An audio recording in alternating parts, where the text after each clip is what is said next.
Greetings, everybody. Looney Farm Guy here with a new mod test for Friday, May the 27th. And we have here the John Deere 8000i series by Christie 136. It's 22.98 megabytes download, 22 slots on console.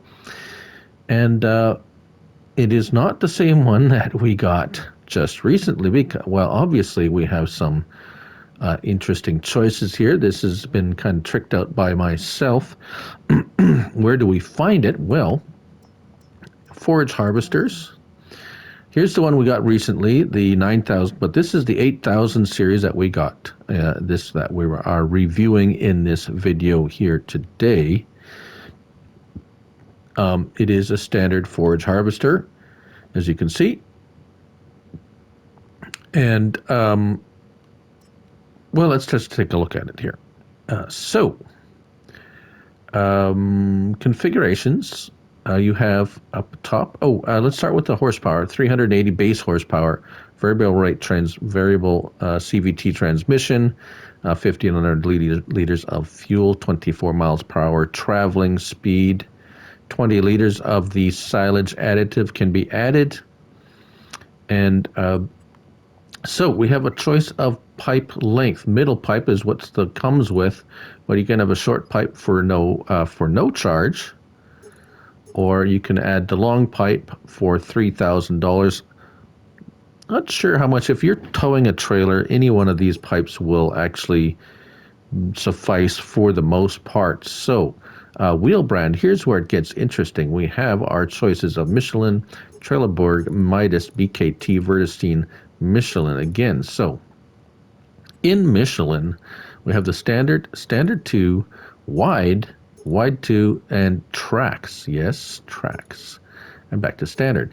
Now, Trelleborg, we also have no tracks though, just those tires, and your tonnage will change a little bit too due to the weight of the tires. Midas, just standard and wide. And BKT, we have tracks as well. So let's keep that. Let's go to Michelin. I believe Michelin had the tracks. Let's keep the tracks on there for a moment. Now this is another interesting thing, attacher type. Standard attacher or attacher back. Now, we have one with attacher back. We're going to try this one out here for a couple of different trailers because it looks like it adds a ball trailer, but the standard one also, I thought, used a ball trailer or a ball hitch.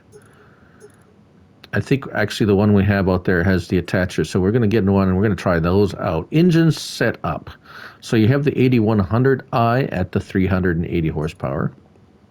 The 8200i is 431. The 8300 is 490. The 84 is 540, then goes up to 585. And the 625, the 766, and 811. So the 8800 model will cost you for the 811 horsepower, it will cost you an extra $87,500.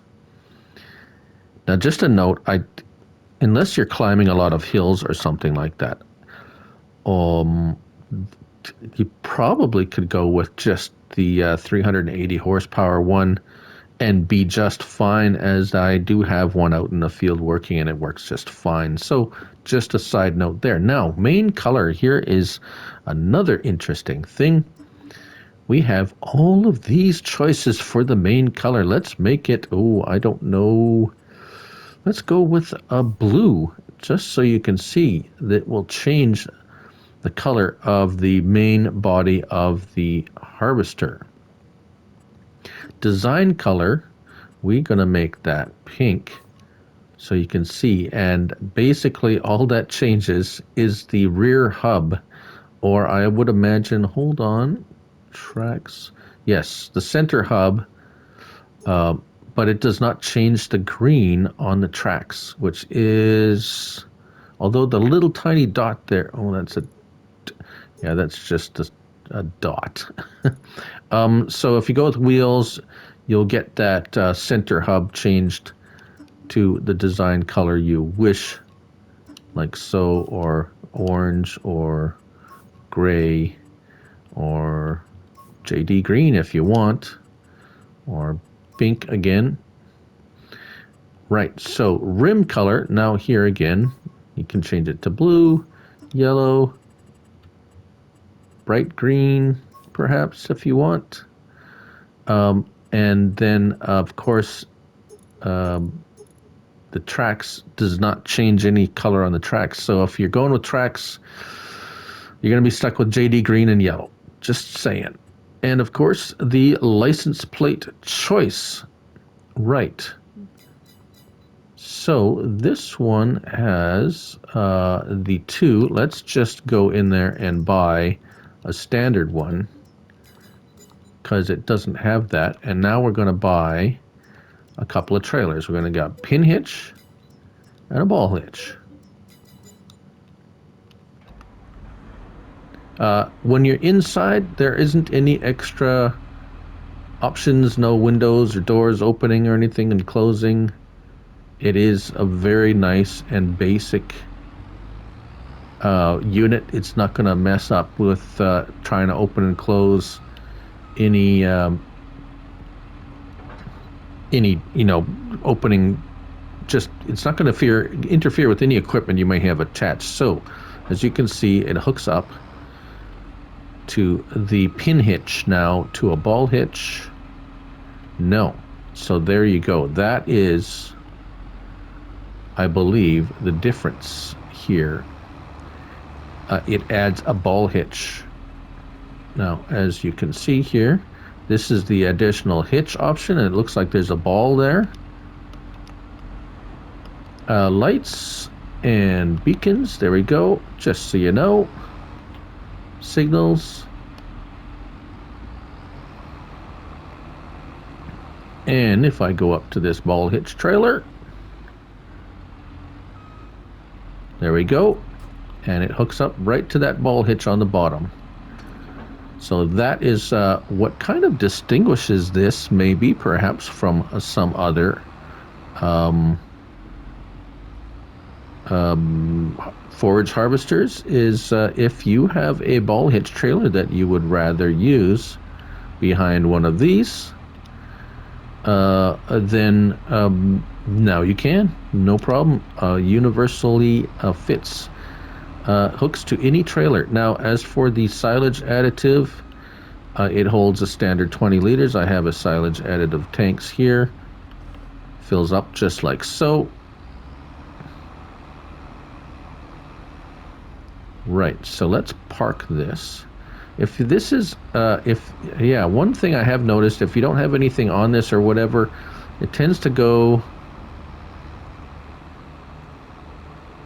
it will get up to, it struggles a little bit because I don't know why, the weight distribution or something, a little light on the front end of the tracks, doesn't go very fast, but as soon as you put a harvester head on it, it zings along. Right, so let's go out, not that one yet. This one, I have just the standard in-game John Deere harvester header with some color choices, as you can see, and no problem at all with harvesting there. I did have a tool height control header on there as well, and it worked fine with it. This one's a souped up one with all kinds of fancy, every option on this one. So that one's going along okay. Now this one is I just got the standard base game, or the base model, no extra stuff at all. And for some reason, it kept wanting to stop right here. This is the fast farm header on there though. But once I got past, I don't know about, maybe that was a spot on the field or something. You see, he stopped again. Now it could be any number of things. Let's go forward again. Oh, it's the the trailer's full. Okay, so the trailer's full.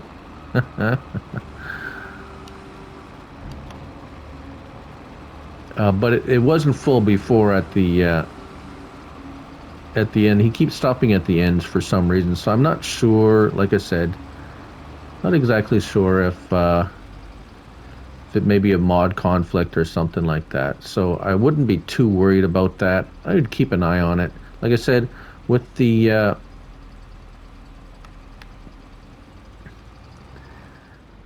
the corn forage harvester header on there, it worked fine. And now if I set a worker off, he does a fine job for the rest of the field. It might be the map or where that spot there or something. I wouldn't be too worried about it, but it did happen, so I thought I'd mention it.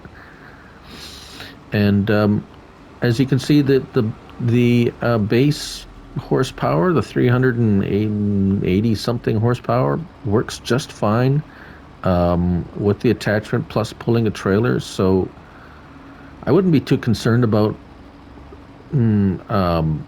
unless, like I said, unless you are going up some hills or pulling a really large trailer. It might get a bit heavy, but yeah, I'm not. It seems to perform very well. And we'll just come to the end of the. I'll show you see if it does it again, because we'll just come to the end of the row here, and this is where he was struggling, shall we say, a little bit. We'll finishes up there, turns around.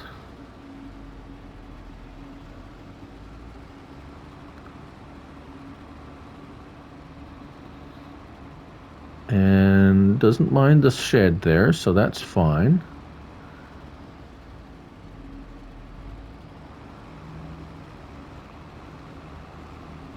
And there we go. Yeah, see that?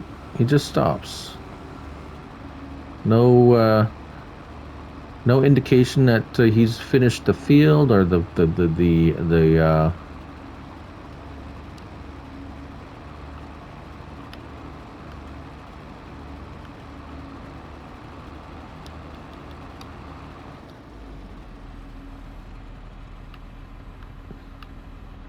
yeah, I don't know if it's because of the medium pipe on there.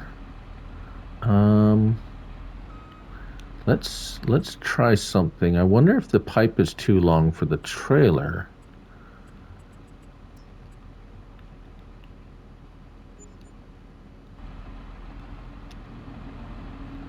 We're going to change that pipe to a short pipe.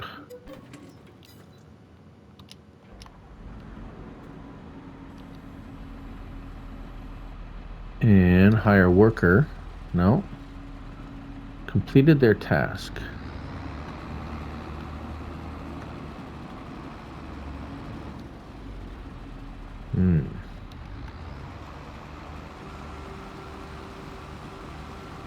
Okay. That seems like that one spot there for some reason. But as you can see, the short pipe works just fine as well. Yeah, weird. Just something weird. Farm sim weirdness. There you have it. A nice little JD, John Deere 8000i series by Christie 136, 22.98 megabytes to download, 22 slots on console. I'm Lonely Farm Guy, and remember, it's only a game, so till next time, bye for now.